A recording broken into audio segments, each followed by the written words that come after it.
saying that later tonight. On behalf of the host families, it's my pleasure to welcome everyone here to our home.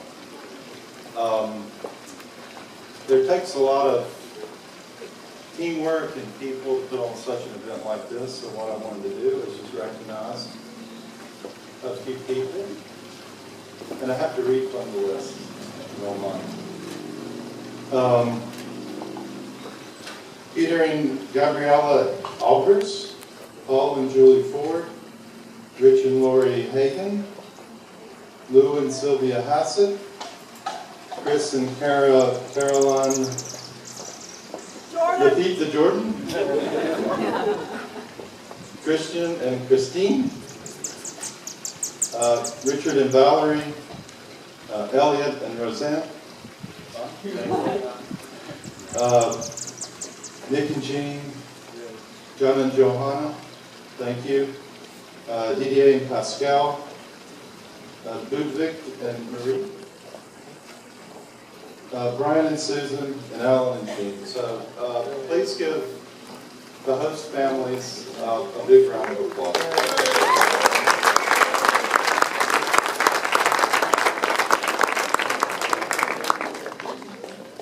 And a special thanks to Jared, not only for your consultation on the interior design, but for helping us select the carpets and rugs inside.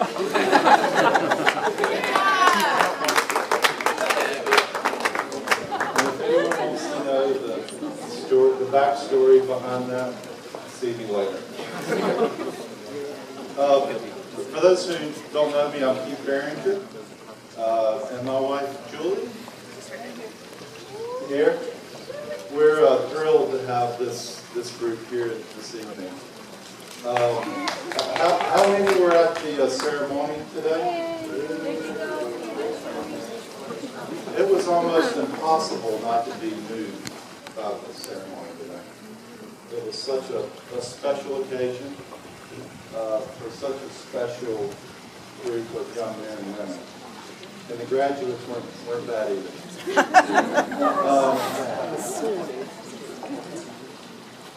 Now, tonight, we have the buffet. But first, what we want to do is recognize a couple of visitors. And because it's my house, I can do this. My mother, Martha, who's back in the back. My mother-in-law, Anne, who's right there, and our son Alex, who flew in from London for a surprise.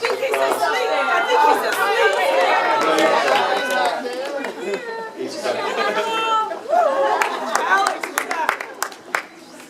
So we have the distinct privilege tonight to have two featured speakers and performers. One before dinner, the other after. And it's really my pleasure to hand the mic to Rich, who I think more than any other parent knows the AIS experience.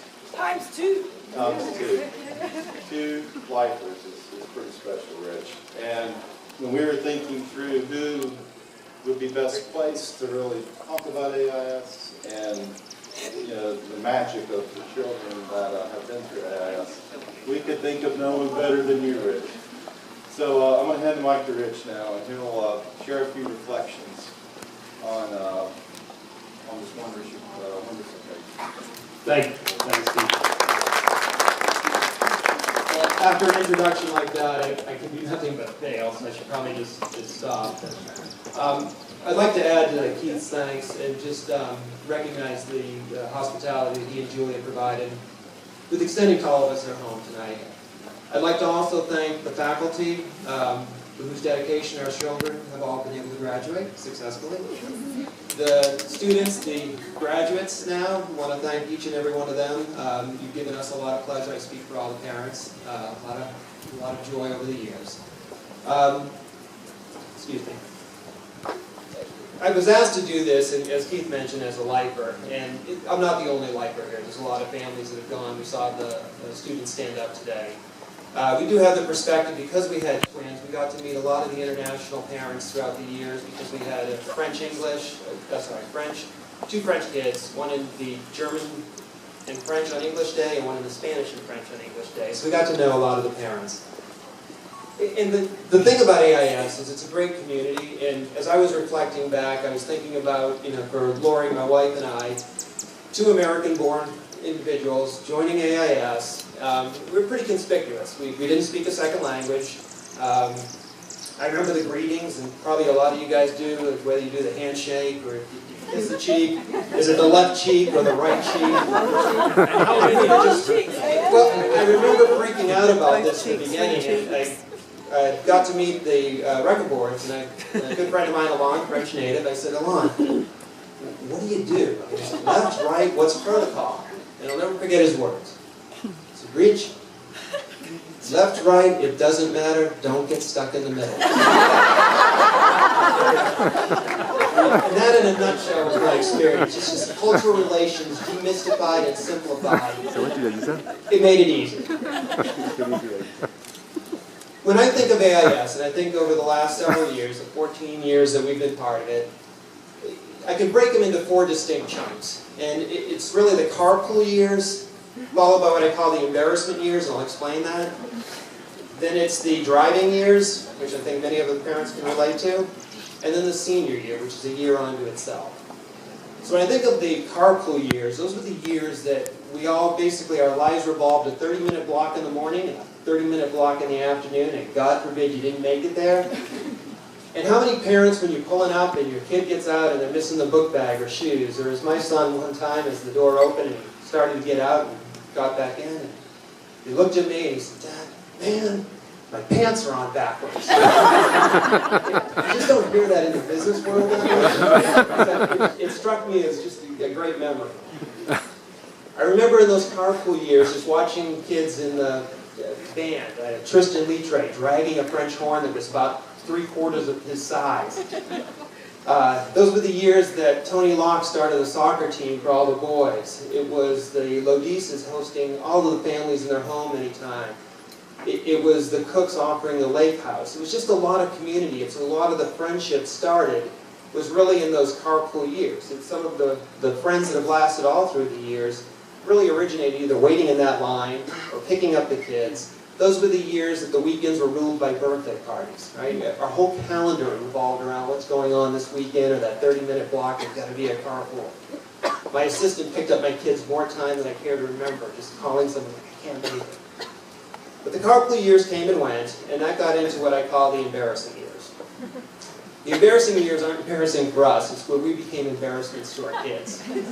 Where instead of dropping them in a carpool, they begged us to drop them at the stop sign, or at the top of the hill, or Moe's because they're old enough to walk, and they just didn't want to be seen getting out of the parents' car. It's a lot of fun those years. Those were also the years where the dances started and some of the social aspects came in. And, that led way to what I call the driving years. Now for me, the driving years are where I earned every wrinkle and gray hair. These are the years where the kids start to know everything, and as parents we know nothing. It's every time the car went out of the driveway, there's an argument about the curfew, what time we got to get in, and they got to violate it. It's just a routine we go through. My daughter would ask, what time do I have to be in, knowing full well she will not make that time. And I know it, and she knew it, it's a dance we did. And we still do. Not even sure what our curfew is, she's never actually did. Excuse me, but in those years, those driving years, you get kind of comfortable with being uncomfortable, and it's the process of starting to let go. And for me, it was a nice time. The next stage is really the final stage, is the senior year. And the senior year is really a horrendous year. I mean, it's nothing fun about it. Junior year is a fun year because you're kind of acting like you're big kids, big fish in the little pond. Senior year is IVs, it's college visits. Junior year, you're visiting colleges, but it's fun, right? It's just a road trip. Senior year, it's because it's a decision to be made, right? And you've got to get your classwork done, and you've got to study for the SAT and the ACT. Your college applications have to go. It's a perfect storm. Everything's happening at once. So as parents, you just hate coming home. I get out of work so many times because it's just, if I walked in the house and said, well, how was today? Dad, why are you asking this? I just stopped asking.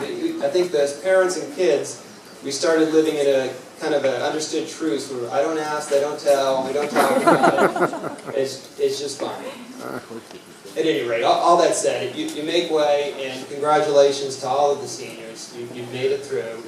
I think as I listened to today, and some of the speakers, far more eloquent than I am, they talked a lot about this being a story. And to the senior class, this really is. And like any good story, you have to close a chapter to start the next one. And so while this may be a time of ending and a time of last soccer game, the last class, the last gathering before you go off, it's also a great time of beginning. You're about to start your next phase of your life. Your parents and everybody around you today is in great support of you. We believe in you. It's been a wonderful journey for us, and we look forward to you taking the reins and keeping us as informed, probably hopefully more so than you have over the last few years. But it's been a wonderful reflection. And so when I look around this room, this yard, I look at a community, and I look at a bunch of friends I wouldn't have otherwise had from all corners of the globe. And I encourage each of the seniors to remember who you are. You're part of the community. And a parent, once a parent of AIS, you're always a parent. So we're part of the community. And with this community, any celebration when done with the community is a better celebration. You really can enjoy it, and there's people that have your back. So the class of 2013, you're always the class of 2013. You are AIS. So you bring that forward. So I'm going to leave you with these words. These are words that my father told each of his 10 children before we went off to college. Yes, I am one of 10. But my father said, do your best. Remember who you are, and don't let your academics get in the way of your education. And so I leave you with those words, but do your best, guys. You always have, and you've done great. Remember who you are.